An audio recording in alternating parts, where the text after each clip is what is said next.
YouTube live with अर्चना में आप सबका बहुत बहुत स्वागत है। वो कहते हैं ना कि जहाँ चाह होती है वहाँ राह भी होती है। मैं घर में बैठे बोर हो रही थी तो मुझे लग रहा था मुझे वाकई में कहीं जाना। मैंने कई लोगों से पूछा तो उन्होंने मना कर दिया, नहीं हम अभी नहीं जा पाएंगे। तो मैंने सोचा ठीक है देखते हैं। फिर अचानक मेरे पास एक कॉल आया कि आपको बरेली आना है, आपको कुछ डॉक्यूमेंट जमा करना है। बस मुझे तो बहाना चाहिए था, बहाना मुझे मिल गया। मैंने अपना बैग तैयार किया। मैंने सोचा अब बरेली जा ही रहे तो क्यों ना पूर्णागिरी माता के दर्शन भी कर लिया जाए। तो भाई मैं बरेली पहुँच गई और इस समय मैं हूँ बरेली के जो बस स्टेशन है ना, सेटेलाइट बस स्टेशन, वहाँ पर। और सारा काम निपटाने के बाद मैंने यहाँ से सोचा तो मुझे पूर्णागिरी जाना है तो मैं बाय ट्रेन यहाँ से जाऊँगी। जो ट्रेन थी वो दोपहर के समय की थी। त्रिवेणी एक्सप्रेस ये हफ्ते में 3-4 दिन चलती है। आप अपना टाइम देख सकते हो। आपको जो आता है ना समय सारणी वगैरह आती है उसमें पता चल जाएगा जब आप उनकी साइट पे जाके देखोगे तो वो कौन कौन से दिन चलते हैं, क्योंकि मुझे पूरा क्लियरली नहीं पता है। गाड़ी नंबर मैं बता देती हूँ आपको, 15075 है जो यहाँ से बरे आती तो पीछे शक्तिनगर से है, लखनऊ शक्तिनगर होते हुए बरेली, फिर बरेली से वो जाती है काठगोदाम। तो ये डिसाइड हुआ था यही पकड़ने का, तो मैंने भाई टेम्पो पकड़ा। तो पहले मैं बजा रही हूँ रेलवे स्टेशन।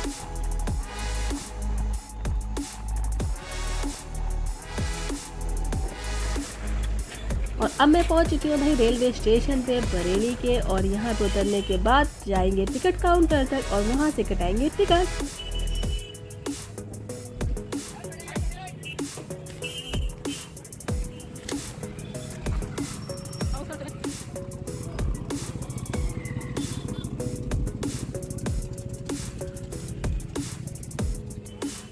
मैं टिकट काउंटर पे पहुंची ही थी ना, तो मुझे नहीं पता था ना कि यहाँ से ट्रेन का जो टिकट है वो मुझे 85 रुपये में मिलने वाला है। मैं तो शॉक्ड ही हो गई कि ट्रेन का टिकट भी इतना सस्ता हो सकता है। फिर मैंने ट्रेन का टिकट लिया है भाई। वहाँ से एक भैया ही मेरे जानने वाले रहते हैं, तो उनकी छोटी बेटी थी, उसको भी मैंने साथ में ले लिया। मैंने कहा चलो मैं जा रही हूँ।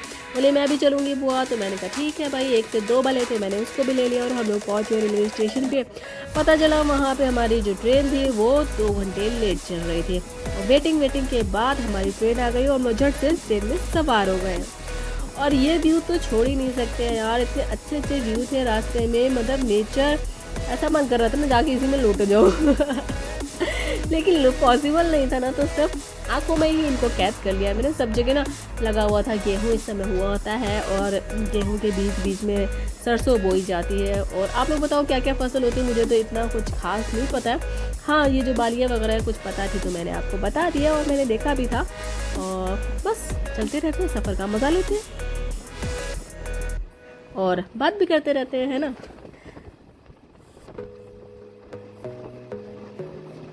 तो मैं प्रकृति का जो नज़ारा था वो मैं आँखों में कैप्चर ही कर लेती हूँ। और मतलब बहुत अच्छा लग रहा था। तो मैं आपको बता देती हूँ कि पहले मैं यहाँ से जब निकली हूँ तो मुझे खटीमा स्टे करना था, और मैं खटीमा स्टे करके तभी आगे बढ़ूँगी। वहाँ मेरे मिलने वाले हैं, मैंने सोचा आई हूँ तो इनसे भी मिल लेती हूँ। काफ़ी समय हो गया था, बचपन की यादें हैं, कभी की मिली हुई थी, मैं उनसे मिली नहीं थी, दीदी लगती हैं वो मेरी। तो बस हम चल ही रहे हैं। और मैं बता देती हूँ कि ये जो पूर्णागिरी मंदिर है वो उत्तराखंड के चंपारण ज़िले में शहर पड़ता है टनकपुर, तो वहाँ पे ये पड़ता है पूर्णागिरी माता मंदिर है। तो आप इजीली यहाँ पहुँच सकते हो, चाहे बस द्वारा ट्रेन द्वारा, आपको दोनों अवेलेबल हो जाता है। तो हम यहाँ पे अभी पहुँच गए खटीमा रेलवे स्टेशन पे। इसके आगे जो ट्रेन मेरी जा रही थी और मैं बता देती हूँ वो जाती है काठगोदाम तक। शायद मैंने पहले भी बताया था, फिर एक बार बता देती हूँ। बताना ज़रूरी है, कभी कभी ऐसा लगता हो सकता है मैंने नहीं बताया हो, तो बता दिया। इसके बाद रात में हमने स्टे किया है और सोचा था कि मॉर्निंग में ही निकल जाते हैं। तो छत पे आए ना तो बहुत ही खूबसूरत था एकदम। और ये पता है समय, इस समय क्या हो रहा था, मेरे ख्याल से 5 बज रहे थे और हम लोग के समय तो इतना सूरज साफ दिखता ही नहीं है इस समय का। मैंने तुरंत उसे कैप्चर ही कर लिया फ़ोन में कि इतना अच्छा मोमेंट यार कौन ही छोड़ेगा इसके बाद हम लोग नहाए धोए और ट्रिपलिंग के लिए तैयार हो गए हैं। और यहाँ से अब हम एंट्री ले रहे हैं माता जी के मंदिर के। जय माता दी बोलते हुए आगे की तरफ बढ़ जाते हैं। रास्ते जो ये मैं बता देती हूँ कि पहले मैं बहुत छोटी थी तब आई थी तो अच्छे नहीं थे, और अब तो रास्ते बहुत अच्छे हो गए हैं। गाड़ी आप ले जा सकते हो, अपनी सेल्फ गाड़ी भी अगर आप बाहर से ला रहे हो तो आराम से जा सकते हो, दिक्कत नहीं होती है। यहाँ से सीधा सीधा रास्ता है, सीधे माता मंदिर को ही जाता है। कोई ऐसा वे नहीं है जहाँ आपको मुड़ना वगैरह है। तो बस चलते जाना है और प्रकृति का आनंद उठाना है और अपनी ट्रिप जो है आपको वो भी इंजॉय करनी है। और माता जी का जयकारा तो वही लगाते ही जाना है, क्योंकि माता जी ने बुलाया है तभी तो आप जा रहे हैं और मैं भी जा रही हूँ। और यहाँ पे फिर से व्यू दिख जाता है मुझे। और फिर ना यहाँ पे जब मैंने व्यू देखा ना, तो फिर वहाँ पे तो वो था मॉर्निंग वाला जो खेतों वगैरह में सूरज उगता है वो दिखाई देता है, पर यहाँ पे वो वाला था जब हम चाइल्डहुड वाले नहीं थे, जब हम हमें ड्रॉ करने को कहा जाता है कि सीनरी ड्रॉ करो, तो हमारे माइंड में उस समय कुछ नहीं आता, हमें सिर्फ ये आता है कि आप पहाड़ बना लो और पहाड़ के ऊपर सूरज लगा दो, मतलब ड्रॉ कर दो और सूरज वहाँ से झांक रहा है मतलब एक टास्क हो जाता था क्या कि हाँ हमें बहुत अच्छा बनाना है। हम बनाते सब वही थे कि पहाड़ ऐसे ही पहाड़ है, 3 पहाड़ बना दिए, 2 पहाड़ बना दिए, 4 पहाड़ बना दिए और सूरज झांक रहा। सबकी सीनरी लगभग सेम ही होती थी। हाँ, किसी की थोड़ी साफ़ होती थी, किसी की थोड़ी ख़राब होती थी, कोई बहुत अच्छा बना लेते, लेकिन होता सीनरी में यही था कि पहाड़ों के अंदर से जो है सूरज है वो निकल रहे हैं। तो अभी ये सामने का व्यू था तो मैंने उसे कैप्चर कर लिया और बताते भी जा रहे थे क्या है कैसा है, तो हम लोग कुछ बातें वो भी सुन रहे थे।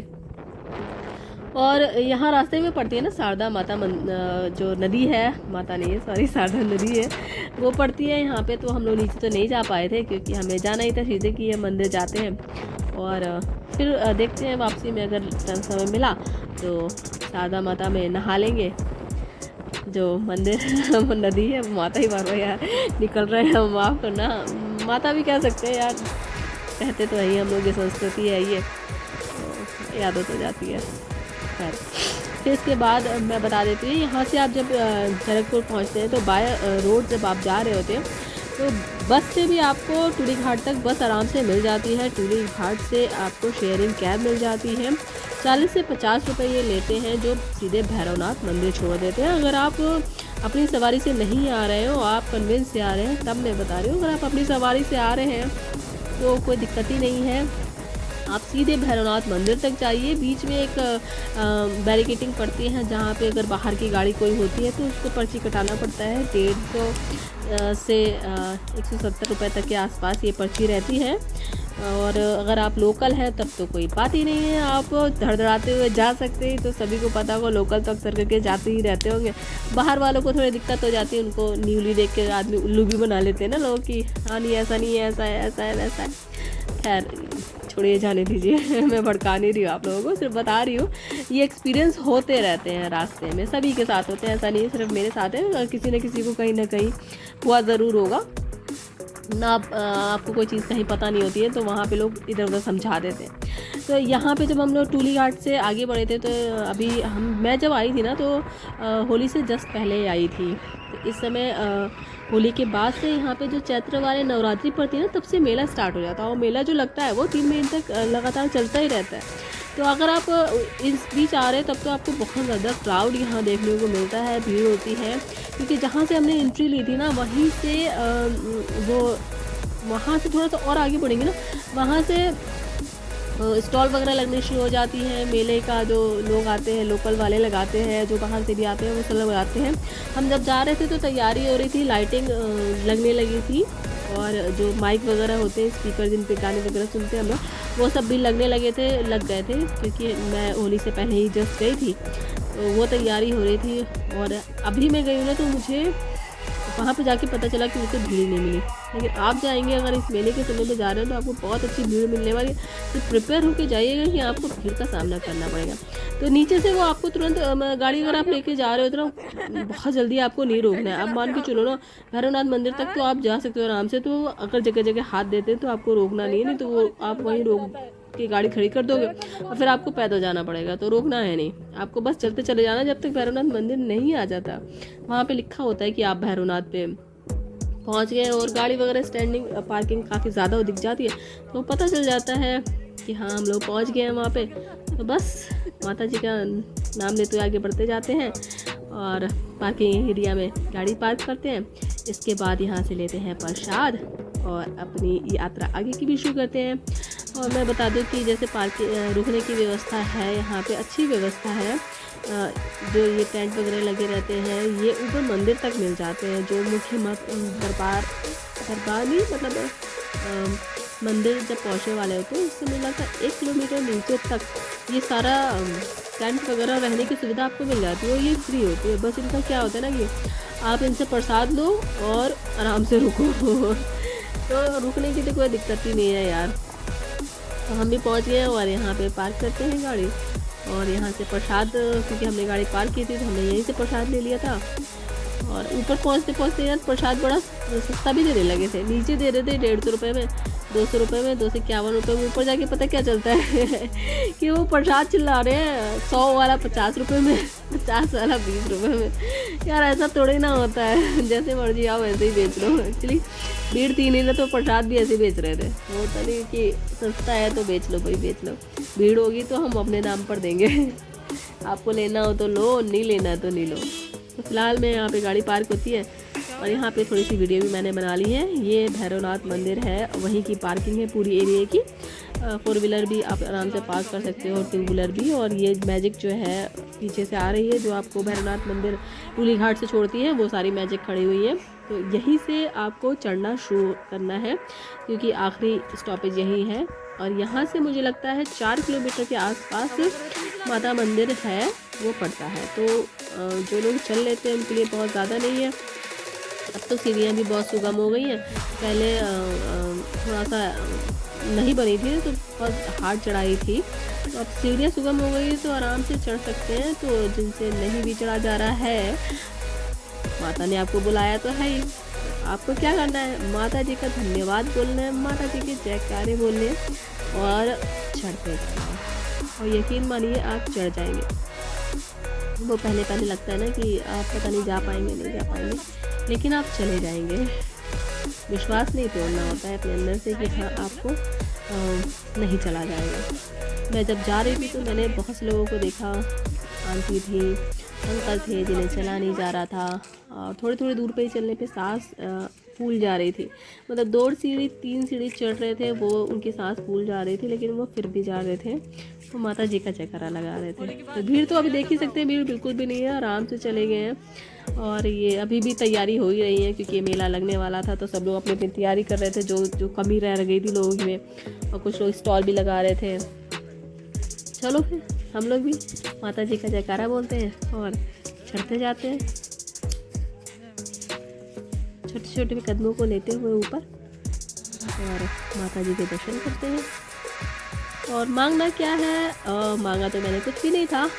हाँ, बस वीडियो पसंद आए तो प्लीज़ इसे लाइक कर दीजिएगा, इतना ही। तो ये प्रवेश और निकास द्वार है, यहाँ से आपके शूज़ वगैरह उतरवा दिए जाते हैं नीचे, आप उतार दो। और यहाँ से प्रसाद जिसने नहीं लिया है वो प्रसाद भी ले लो, ऊपर भी मिल जाता है। यहाँ पर आखिरी है कि आप नहा धो के, इसके बाद आपको नहाने धोने वाला नहीं मिलता है, स्टे करने के लिए नहीं मिलता। यहाँ से फिर चढ़ाई रह जाती है, बस आप पहुँचो और माता जी के दर्शन करना।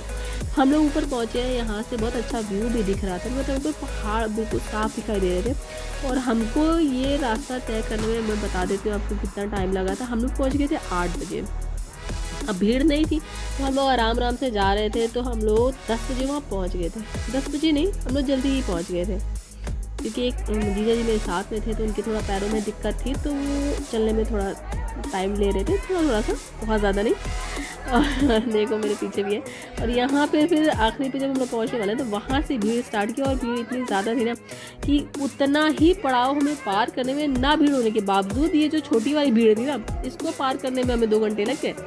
नीचे हम 4 सीढ़ियाँ जो बड़े हैं ना, वो हम बड़े हैं 1.25 घंटे में, मुझे लगता है 1.25 घंटे में हम बढ़े हैं ऊपर। फिर हम लोग फिर ऊपर बढ़े हैं, और ऊपर तो बहुत ही ज़्यादा धक्का मुक्की होने लगी थी, लेकिन फिर भी बढ़िया दर्शन अच्छे हो गए। माता जी से आशीर्वाद भी ले लिया है और नीचे उतर के भी आ गए हैं। तो ऊपर का वीडियो नहीं बनाया है मैंने, क्योंकि वीडियो नहीं बनाने देते, ऐसे मंदिर में मना कर देते ना कि आपको वीडियो बनाना मना है। तो बस अब हम लोग माता जी का जयकारा लगा के नाश्ता वाश्ता करके नीचे आ गए।